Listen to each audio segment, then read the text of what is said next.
구약성경 사사기 14장 1절에서 4절 말씀입니다. 제가 가지고 있는 성경으로는 구약 386조 사사기 14장 1절에서 4절 말씀 제가 봉독해 드리겠습니다. 삼손이 딥나에 내려가서 거기 블레셋 사람의 딸들 중에서 한 여자를 보고 올라와서 자기 부모에게 말하여 이르되 내가 딥나에서 블레셋 사람의 딸들 중에서 한 여자를 보았사오니 이제 그를 맞이하여 내 아내로 삼게 하소서 하며 그의 부모가 그에게 이르되 내 형제들의 딸들 중에나 내 백성 중에 어찌 여자가 없어서 내가 할례받지 아니한 블레셋 사람에게 가서 아내를 맞으려 하느냐 하니 삼손이 그의 아버지에게 이르되 내가 그 여자를 좋아하오니 나를 위하여 그 여자를 데려오소서 하니라. 그때 블레셋 사람이 이스라엘을 다스린 까닭에 삼손이 틈을 타서 블레셋 사람을 치려 함이었으나 그의 부모는 이 일이 여호와께로부터 나온 것인 줄을 알지 못하였더라. 아멘. 우리가 지난주에도 우리가 삼손의 내용을 가지고 함께 16장의 말씀을 다뤘는데 삼손의 안타까운 마지막의 결말이었지만 그럼에도 불구하고 그의 명예를 회복할 수 있도록 회복해 하시는 하나님의 은혜에 대해서 우리가 잠깐 말씀을 나눴습니다. 그렇다면 오늘은 왜 삼손이 그렇게 무너질 수밖에 없었는지, 그가 태어나서부터의 어떠한 삶을 살아왔는지 우리가 살펴보면서 또 우리가 말씀을 통해 새로운 깨달음을 얻기를 원합니다. 오늘 본문의 내용을 보면 그의 삶의 문제가 뭐였는지를 대략적으로 짐작할 수가 있습니다. 삼손이 블레셋이 점령하고 있는 딥나라가 하는 지역에 내려갔다가 한 여자를 만났죠. 블레셋 여인이겠죠. 아마도 첫눈에 반한 것 같습니다. 그래서 자기 부모에게 와서 그와 결혼을 하게 달라고 이제 허락을 하게 되는데, 하지만 부모는 당연히 반대했습니다. 그 이유가 무엇일까요? 이방 여인이기 때문에 그렇습니다. 그래서 3절 말씀에 보면 내 형제들이나 딸들 중에 어찌 여자가 없어서 내가 할례받지 아니한 이 블레셋 사람에게 가서 아내를 맞으려 하느냐. 그러자 삼손이 뭐라고 얘기합니까?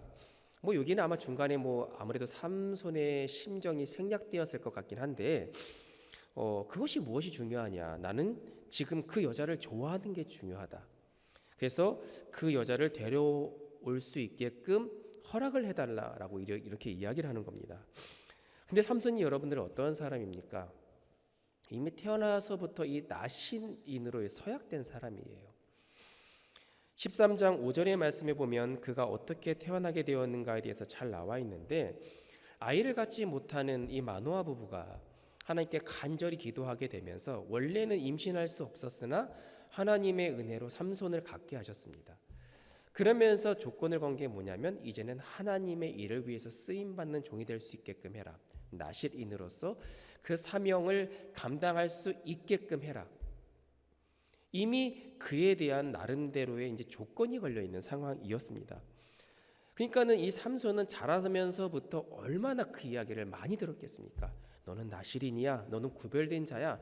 너는 결코 하나님의 일에서 크게 쓰임 받아야 되기 때문에 결코 세상적으로나 헛돌면 안 된다. 귀에 못이 박히도록 아마 이야기를 들었을 것입니다.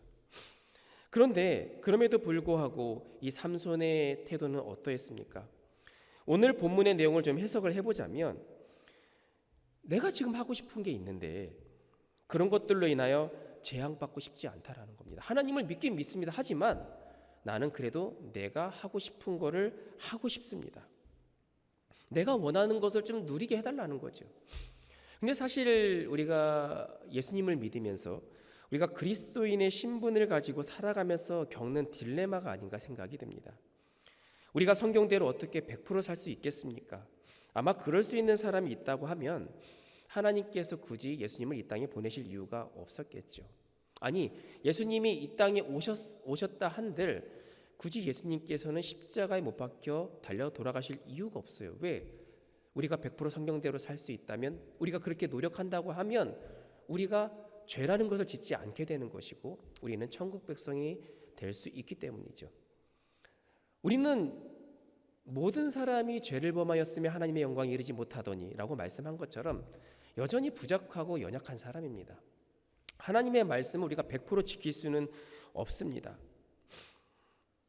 그럼에도 불구하고 우리는 말씀이 우리 삶의 거울이 되어야 하고 그렇게 살려고 노력을 해야 되는데 어차피 우리가 지키지 못할 거 우리는 적당히 타협하고 살 때가 참 많이 있다라는 거지요. 우리의 마음이 결단이 한결같지 않다는 게 너무나도 많습니다. 왜 그럴까요? 내 마음의 결단과 다르게 세상에 보이는 눈에 좋아 보이는 것들이 너무나도 많기 때문입니다. 성경이 달콤한 꿀송이가 우리에게 되지 못하고 오히려 세상의 유혹들, 향락들, 하지 말아야 할 것들이 우리에게 더 달콤하게 다가오다 보니까 이전부터 지켜야 함에도 불구하고 세운 그 기준이 나를 올바르게 인도하지 못한다라는 거예요. 몰라서가 아닙니다. 그러나 당장의 즐거움 때문에 당장의 만족 때문에 아닌 걸 알면서도 우리가 어길 때가 참 많이 있다라는 거죠. 요즘에는 참 많이 없겠지만 한국에 제가 어렸을 때는 참 오락실이 참 많았습니다. 저희 어머니가 오락실 가는 거를 어찌나 싫어했던지 한번 갔다 오면은 저희 형이 제가 어디에 있는지 어떻게든 잘 귀신같이 알아내서 저를 붙잡아 옵니다. 자, 그러면 정말 그때는 저희 어머니가 맞나 싶을 정도로 빗자루가 부러질 정도로 맞았어요. 그러면 다시 안 가겠습니다. 뭐 삭삭삭 빌면서 하지만 며칠 지나면 또 가게 돼요. 그렇게 반복적으로 가게 됩니다. 왜요? 안 무서워서가 아닙니다. 저희 어머니가 저를 또 가게 되게 알았을 때 또 그것 때문에 벌하실 것이라는 것을 알아요. 모르지 않습니다. 당장 또 끌려갔을 때 두려움이라는 거 알죠. 그런데 그 모든 것들을 상쇄시킬 수 있는 게 뭐냐면 당장 눈앞에 느껴지는 이 달콤함 때문에 그렇습니다. 우리는 몰라서 죄를 짓는 게 아니에요. 압니다. 하지만 그 달콤함을 이기지 못하기 때문에 우리는 죄를 짓습니다. 삼손이 왜 자신의 사명에 대해서 모르겠습니까? 나신으로서 하지 말아야 할 것들을 왜 모르겠습니까? 압니다. 그러나 눈앞에 있는 마음에 드는 여인과 결혼하는 게 자신에게는 더 달콤한 것이고 더 중요하기 때문에 부모의 반대는 의미가 없었습니다. 내가 원하는 것을 얻는 게. 제가 전도사 시절에 이제 연애를 이제 할 때 공교롭게도 오늘 제 아내가 없는데 제 아내를 만나기 이전에 이제 한 여인과 이제 만난 적이 있었는데 한 4개월 정도를 참 교제를 했는데 참 당시에는 모든 게 참 잘 맞고 마음에 참 들었습니다. 네, 그랬는데 근데 정말 달콤한 연애를 하고 있었는데 나중에 시간이 지나서 안 게 뭐였냐면 그 자매가 이단에 속해져 있던 자매였어요. 그죠? 저는 전도사였고 그러면 어떻게 해야 됩니까? 헤어지자라고 딱 선포를 해야 되잖아요. 근데 그게 안 되는 거예요. 4개월 동안에 얼마나 정이 들었는지 망설임이 생기더라고요. 끊어야 되는데 이거를 해결할 수 있는 방법이 뭘까를 고민을 하게 되더라고요. 그러면서 막 평일날 가까운 교회 가서 이것을 위해서 기도를 하게 되는데 하나님 끊을 수 있게 해주세요가 아니라 하나님 이 상황을 좀 아름답게 만들어주세요. 그 아름답게 만나게 뭘까요? 잘 만날 수 있는 조건을 하나님께서 조성해달라고. 전도사가 그랬습니다.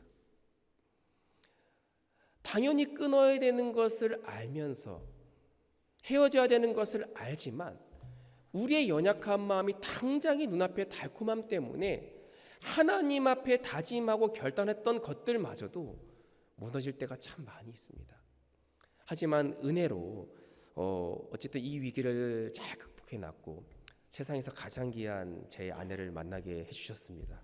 제가 수습을 해야 되니까. 네, 어쨌든 그래. 하지만 그 과정이 사실 너무나도 아프고 힘들었던 게 사실이에요. 결국 무엇입니까?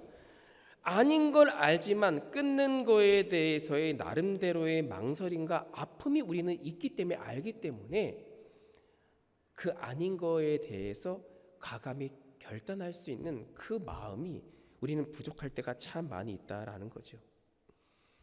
삼손이 그랬습니다. 압니다. 하나님이 원하지 않는 것을 알지만 그래도 지금 내 마음의 심정은 내가 이 여자를 좋아하는 게 중요하다. 사실 3절에 고백한 내가 그 여자를 좋아하오니 라는 표현은 당시 이스라엘 사회를 비롯하여서 열심을 다하여 믿는 오늘날 많은 그리스도인들의 현 주소라는 것을 의미합니다. 이 말을 포괄적으로 뭐라고 표현할 수 있냐면 사람마다 자기 소견에 옳은 대로 행하더라. 사실 사사기에서 이 구절이 상당히 많이 등장을 하거든요. 자기 소견에 옳다라는 게 뭐예요? 나에게 좋은 게 결국 정답이다. 이 말을 달리 해석을 하면 그의 눈에 좋은 대로라고 번역을 할 수 있는데 3절에 나오는 이 삼손의 말은 내가 그 여자를 좋아하오니 내 눈에 그 여자가 좋사오니 또 7절의 말씀을 내려가서 그 여자와 말하니 그 여자가 삼손의 눈에 들었더라. 눈에 너무나도 좋아 보이니까 사명은 나중이었습니다. 이것으로 알 수 있는 것이 무엇입니까? 삼손은 자기 눈에 좋은 대로 행하였다라는 사람인 것을 너무나도 잘 알고 있어요. 분명히 그 과정은 하나님의 계획하심이 나름대로 있었지만 거기에 자신의 자리에 맞게 행동하지 아니하고 또 자기의 행동 혹은 자기의 유익을 바라보면서 하나님의 계획하심을 핑계 삼아 행동하는 일들이 너무나도 많았다라는 겁니다. 자기의 주신 능력을 하나님의 영광을 위해 사용하지 아니하고 눈에 좋은 대로 행하는 것, 이것이 신앙인으로서 살아가지만 우리가 겪고 있는 고민이라는 거예요. 고민 아닌 고민이라는 거죠. 그런데 우리가 4절 말씀을 좀 자세히 읽어보면 우리가 오해하지 말아야 될 부분이 있는데 4절 말씀에 보면 그때 블레셋 사람이 이스라엘을 다스리던 까닭에 삼손이 틈을 타서 블레셋 사람을 치려 함이었으나 그 다음에 그의 부모는 이 일이 여호와께로부터 나온 것인 줄은 알지 못하였더라. 이 일이 여호와께로부터 나온 줄을 몰랐다라고 하는 말은 얼핏 보면 우리가 해석하기에는 그러면 이 드릴라를 만나게 되는 것, 또 삼손이 이 드릴라라고 하는 여인을 좋아하게 되는 이 감정마저도 하나님이 계획하신 것인가? 우리가 해석을 할 수도 있는데 사실은 이것은 우리가 좀 잘못 우리가 이해하고 있는 부분입니다. 먼저 말씀을 드리면 하나님은 결코 불법적인 일로 인해서 그분의 계획을 만들어가지는 않으신다라는 겁니다. 하나님의 계획은 뭐였냐면 삼손을 통하여서 결국은 블레셋을 치려는 것이었고 이 블레셋의 광기를 잠재우려는 것이었는데 의도치 않게 삼손이 본인 좋은 대로 본인의 본분을 잊고 본인의 눈에 보기 좋은 대로 행하였는데 하나님이 원하지 않는 방향으로 흘러가고 있음에도 불구하고 그래서 부모는 늘 실망 속에 살아가고 있지만 하나님께는 도리어 이 상황을 이용해서 블레셋 사람을 치기로 결심을 했다라는 거예요. 그러니까 애시당초 계획된 게 아니라 계획의 차질이 있었지만 이것을 통해서 잘못된 방향을 통해서 하나님의 계획을 만들어 가신다라는 그런 계획으로 우리가 이해를 해야 될 것입니다. 어쨌든 우리는 생각해 볼 필요가 있습니다. 내가 있는 자리, 하나님의 일이라고 명분을 가지고 있지만 정말 내가 하나님을 위해서 열심을 다하고 있는 건지 아니면 그 과정에서 얻게 될 나의 유익 때문인지 우리가 하나님의 영광을 위해 산다고 수없이 고백하지만 내가 하고 있는 학업이든 직장이든 목표로 삼고 많은 일들이 정말 하나님의 영광이 최종 목표인지를 우리는 생각해 볼 필요가 있을 것입니다. 지금 여러분들이 살아가고 있는 모습에서 여러분들이 정해놓은 이 목표에 하나님의 영광을 향한 지분은 과연 몇 프로입니까? 믿는 그리스도인들이 주를 위하여 삶을 살아야 함에도 불구하고 우리는 역시 눈에 좋은 대로 행하는 모습을 많이 볼 수가 있습니다. 우리는 분명히 하나님의 도구가 되는 삶을 살아야 하는데 마치 교회가 혹은 하나님의 능력이 내가 잘 나가는 도구가 되어서 내가 살아가는 명분을 그럴싸하게 포장할 때가 참 많이 있다라는 거죠. 눈에 좋아 보이는 것들, 그 상황들이 내 앞에 놓였을 때 내가 좋아 보여서가 하는 선택이 아니라 다시 하나님께 먼저 물을 수 있는, 그리고 그 음성에 순종할 수 있는 여러분들이 될 수 있기를 간절히 소망합니다. 창세기 보면 화가요, 선악과를 딱 쳐다봤습니다. 그 나무를 본즉 먹음직도 하고 보암직도 하고, 즉 눈에 그렇게 좋아 보였다라는 겁니다. 무엇이 문제입니까? 선악과가 문제였을까요? 그것을 눈에 좋게 보는 그 영적인 상태가 사실은 문제였다라는 거예요.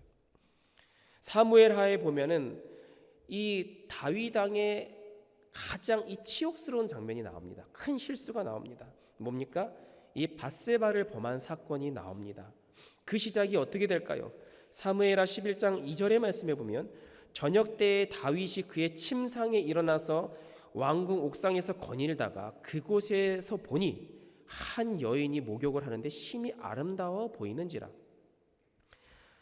목욕하고 있는 그 여인이 문제입니까? 하필 왜 그 시간대 목욕을 해서 다윗 왕을 유혹을 하느냐? 이게 문제일까요? 그 상황을 보고 마음이 흔들린 다윗 왕의 내면이 문제인 겁니다. 때로는 우리는 여러분들 유혹에 빠지고 넘어질 때가 참 많이 있죠.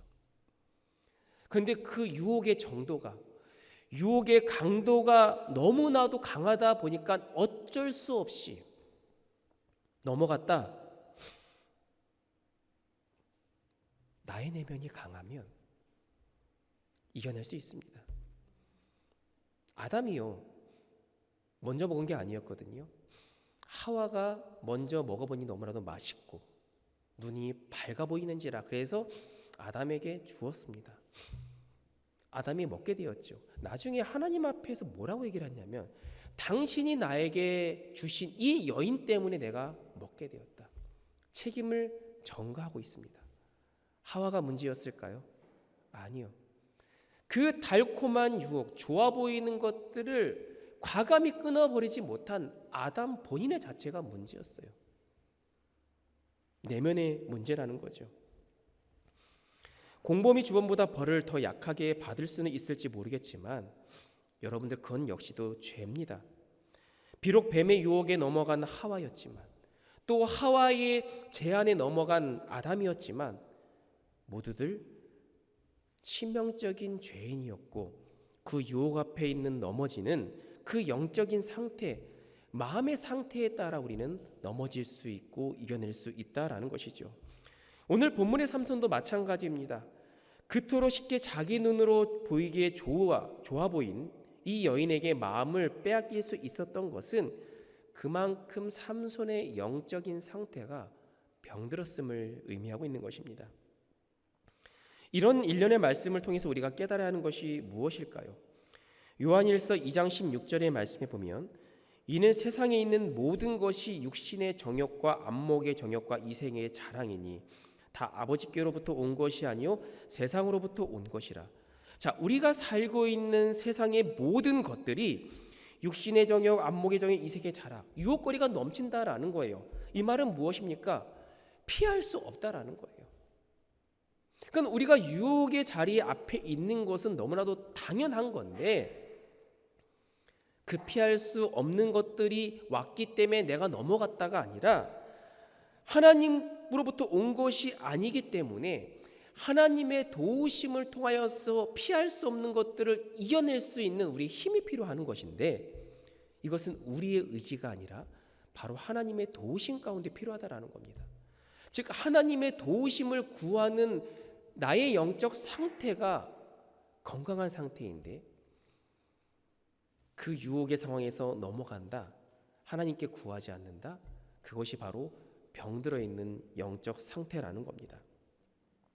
세 번역 성경에 보면 이 안목의 정욕을 눈의 욕망으로 표현을 하고 있습니다.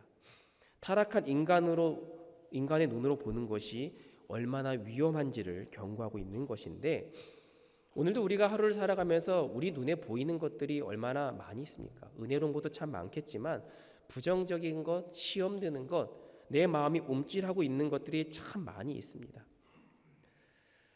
그런 상황에서 내 눈 자체가 깨끗하지 못하다고 한다고 하면 얼마나 부정적인 시너지가 차고 넘치겠습니까?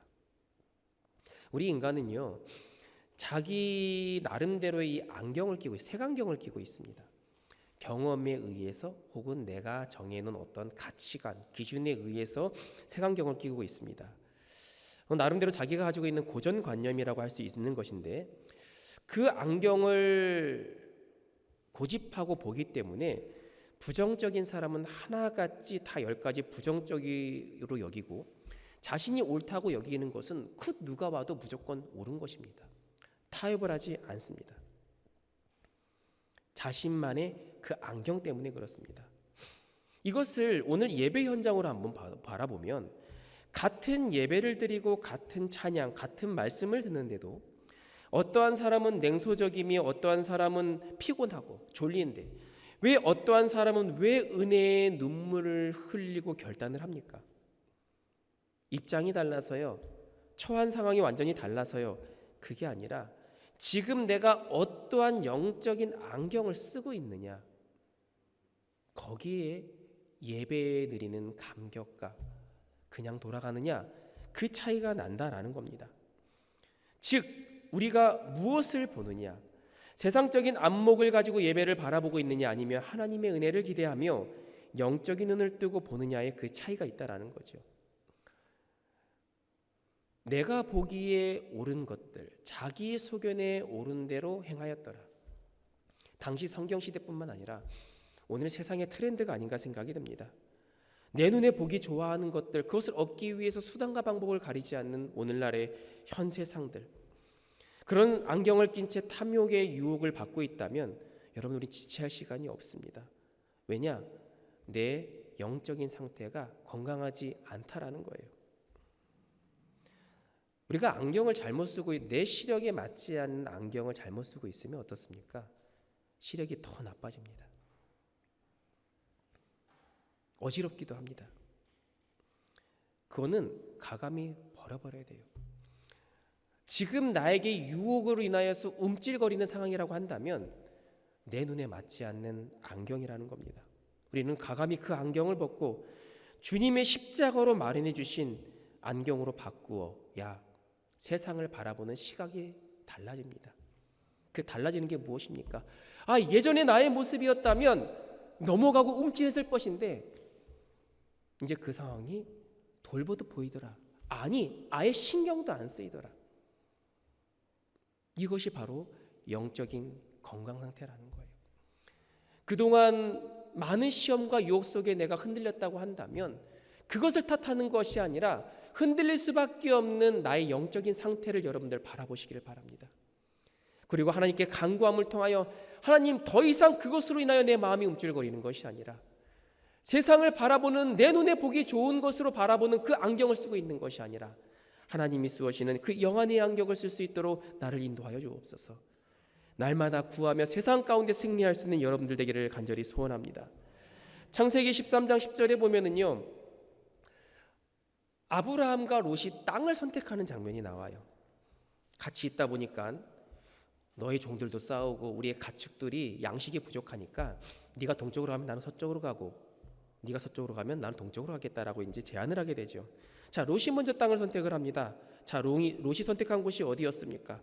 바로 소돔과 고모라를 선택을 했는데 거기에는 뭐라고 표현되어 있냐면 여호와께서 멸하시기 전이었으므로 여호와의 동산 같고 애굽 땅과 같았더라라고 하는 것은 롯의 시각이 그렇다라는 겁니다. 그렇게 보인다라는 거예요. 또 그렇게 생각하고 싶은 것입니다. 겉으로 보이는 화려함에 취해서 결국은 멸망의 길로 갔습니다. 그런데 아브라함은 어떻습니까? 여호와께서 아브라함에게 이르시되 너는 눈을 들어 너 있는 곳에서 북쪽과 남쪽 그리고 동쪽과 서쪽을 바라보라. 아브라함이 먼저 바라본 게 아니라 하나님이 바라보라는 것을 바라보았더니, 즉 아브라함이 보고 싶어서 본 게 아니라 하나님이 보게 하셨다라는 그 차이가 있습니다. 인간의 눈으로는 척박한 땅일 수 있지만 하나님이 보게 하셨고 믿음으로 바라보니까 거기가 바로 부유의 땅이었습니다. 하나님이 바꿔주신 그 안경이 이 세상은 더 이상 정욕의 대상이 아니라 눈의 욕망의 대상이 아니라 비전의 대상으로 바라볼 수 있게 되었다라는 거죠. 우리는 여전히 롯의 눈으로 바라보고 있습니까? 아브라함의 눈으로 이 세상을 바라보고 있습니까? 다시 삼손의 이야기로 돌아가겠습니다. 삼손이 또 다른 문제가 있었는데요. 그것은 하나님이 주신 귀한 은사 혹은 달란트 사명을 너무 사소한 것에 낭비하는 태도를 가졌다라는 거예요. 오직 자기만을 위하여. 사서로 부름받고 사사로서의 사명을 주셨고 또 능력을 주셨고 그 능력을 통해서 블레셋에게 고통당하는 자기 민족을 구원하라고 그 사명을 주셨지만 그는 사명에 대한 그런 인식이 없었습니다. 그래서 삼손의 인생을 요약하면 어떻게 정리될까요? 태어날 때부터 하나님의 기대감을 갖고 태어났지만 그래서 큰 능력을 부여받았지만 그것을 사사롭게 하나님의 영광을 보다는 자기의 유익과 자기 배를 채우기 위해서 사용하였더니 그는 결국 비참하게 망하게 되었다. 시작은 좋았으나 끝이 엉망인 인생. 사탄의 목적은요, 우리가 이런 삼손처럼 살기를 바라는 것입니다. 우리를 이 땅에 부르신 이유, 나에게 주신 사명, 나에게 주신 능력, 달란트의 그 목적을 잊기를 원하고 우리가 그냥 희희낙낙하면서 즐기게 살게 하는 것이 바로 사탄의 목적입니다. 그러기 위해서는요, 사탄이 미끼를 던집니다. 화려한 것, 좋은 것, 더 좋은 것에 도취되어서 더 이상 헤어나오지 못하게 하고 더 이상 헤어나오지 못할 때쯤에 그때는 완전히 KO 펀치를 날려버리는 거죠. 예수님께서 공생의 사역을 시작할 때에 그냥 순탄한 게 아니라 이 사탄이 유혹을 하게 됩니다. 그러면서 달콤한 말과 좋은 것으로 유혹을 하게 되죠. 결국 이 사탄의 내용을 약간 우회적으로 표현을 하면 어떤 표현일까요? 십자가의 사명 감당하는 거 그거 힘들지 않느냐? 얼마나 아프겠느냐? 십자가의 고통 네가 감당할 수 있겠느냐? 그냥 지금 너에게 준 그 능력을 조금만 과시하면 많은 사람들에게 인정받을 수 있을 것이고 편하게 살 수 있을 거야. 왜 일부러 힘든 길을 가냐? 이것이 사탄이 예수님을 3번 유혹한 내용의 요점입니다. 오늘날 우리에게도 똑같은 속삭임으로 찾아올 때가 참 많이 있다라는 거죠. 야, 말씀대로 사는 게 얼마나 쉽냐? 네가 포기하는 것들이 얼마나 많이 있느냐? 그냥 대충 모양을 갖추면서 믿으면서 너 하고 싶은 대로 해. 특히 교회에서 귀하게 봉사하시는 분들이 참 너무나도 많은데 그분께 얼마나 감사합니까? 그런데 자칫 잘못하면 이런 사탄이 주는 마음이 흔들릴 수가 있습니다. 뭘 그렇게 힘들어서 고생을 하느냐, 알아주는 것도 아닌데 돈이 나오냐 떡이 나오냐, 그냥 더 편하게 살아. 남들처럼 그냥 예배만 드리고 출석만 해도 넌 주일 정수한 거잖아. 뭐 이렇게 힘들게 교회에서 봉사하고 헌신하느냐. 우리는 거기에 자칫 흔들릴 때가 있습니다. 움찔할 때 사탄은 더 교묘하게 우리에게 속삭입니다. 우리의 목표를 위해 살라고. 그래서 우리는 늘 훈련되어져야 합니다. 이 모든 것이, 우리가 하고 있는 모든 사역과 봉사는 주의 영광을 위한 것이라는 것, 또 내가 그렇게 사는 것은 이미 받은 은혜가 너무나도 많기 때문에 그렇게 하는 것이다라는 사실을 우리는 늘 훈련받아야 됩니다. 그것이 나의 끊임없는 고백으로 이어진다면 우리는 결코 흔들리지 않는다라는 거죠. 삼손이 마지막에 결코 무너질 수밖에 없었던 이유는요, 사실 우리에겐 다 약점이 있습니다. 근데 삼손은 그 약점을 그대로 방치했다라는 게 큰 문제였어요. 삼손을 유혹한 여자가 들릴라라는 여인이었잖아요. 그렇다면 삼손은 들릴라 때문에 망한 인생일까요? 뭐 표면적인 것은 그럴 수 있을 것입니다. 하지만 그보다 늘 이쁜 여자의 외모에 약했던 자신의 모습을 경계하지 않고 그렇게 인정하는 삶을 안고 갔기 때문에 그동안은 어떻게 잘 견디고 피해갔지만 제대로 한번 걸려서 결국은 망하게 되었습니다. 사탄은요, 기회를 포착하면 놓치지를 않습니다. 우리의 약한 부분을 너무도 잘 알아서 그 약한 부분을 교묘하게 쑤셔대요. 삼손처럼 여자에게 약한 사람에게는 들릴라 같은 여자들을 수없이 접근시킵니다. 돈에 약한 사람이라고 하면 돈 때문에 고민할 일들을 계속해서 우리에게 제시해주고 나중에 파격적인 조건으로 우리를 돈에 빠지게 만듭니다. 신앙을 멀리하게 만들어요. 그 돈으로 잘못된 선택을 하게 됩니다. 우리에게는 누구나가 여러분들 약점이 있습니다. 문제는 그 약점을 약점으로 그냥 인정하고 방치해 둘 때에 우리는 큰 문제가 생겨요. 여러분들의 약점은 무엇입니까? 그리고 그 약점을 어떻게 관리합니까? 그냥 인정하고 사십니까? 그것을 관리하지 않으면 한 번, 두 번은 우리는 견뎌낼 수도 있겠지만 결국은 그 약점이 우리의 발목을 잡고 넘어지게 만듭니다. 결국은 그 우리의 약함을 하나님께 내어 가져가야 돼요. 우리가 즐겨 부르는 찬양의 약할 때 강함 대신에 이게 무엇입니까? 나의 약함을 인정하고 하나님께 내어가면 그것을 강함으로 만들어 준다라는 거예요. 그동안 수없이 방치되었던 여러분들의 그 약한 점을 하나님께 내어가시기를 바랍니다. 더 이상 흔들리고 고민하고 갈등하는 것이 아니라 그 강함을 통해서 가감히 결단할 수 있는 여러분들 될 수 있기를 간절히 소망합니다. 그것에 대한 심각성을 모른 채 그 약점을 인정하고 귀찮으니까 그게 편하니까 그게 좋으니까 하고 살아가다가 마침내 돌이킬 수 없는 산송과 같은 마지막을 맞이하면 안 되지 않겠습니까? 제가 말씀을 정리하겠습니다. 지금 이 순간에도 여러분들의 약점을 철저히 파고드는, 그래서 드릴라를 만난 삼손처럼 휘청거리는 인생이 아닌가 생각이 듭니다. 눈에 좋아 보이는 것들을 거부할 수 없는, 거절할 수 없는 나의 약점으로 인하여서 당장의 즐거움 속에서 헤쳐나오지 못하고 하나님과 멀리 거리를 둔 채 살아오고 있지는 않습니까?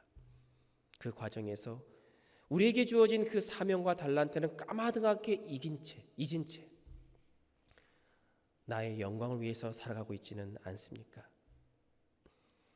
지금도 여전히 눈에 좋아 보이는 것들을 주님 성령의 능력으로 바꿔주셔서 하나님이 좋아 보이는 것들을 보게 하여 주옵소서. 늘 그렇게 결단하며 살아갈 수 있기를 간절히 원합니다. 철저히 주님 앞에 내려놓고 우리 안목을 바꾸게 하시어서 그 약점들이 놀랍게 치유되고 회복되어짐으로 말미암아 하나님이 우리에게 원하시는 사명을 온전히 감당하며 또 그리스도인의 본분을 지키며 살아가는 이 땅 가운데 하나님이 인정하시는 사명자로 살아갈 수 있는 이 자리에 참석한 우리 모든 예배자들 될 수 있기를 주임으로 간절히 축원합니다.